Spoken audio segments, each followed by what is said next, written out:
South Indian একটি মুভিতে এরকম একটি মোটিভেশনাল স্পেস ছিল যে সেখানে বলা হয়েছে যে এই পৃথিবীতে যার কাছে কোনো টাকা নেই তার কোনো আত্মসম্মান নেই, তাই যতটুকু পারুন টাকা কামানোর চেষ্টা করুন।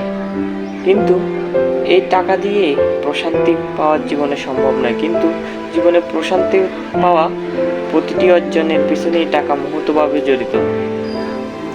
So I can say this money is the all-time ultimate life of the part.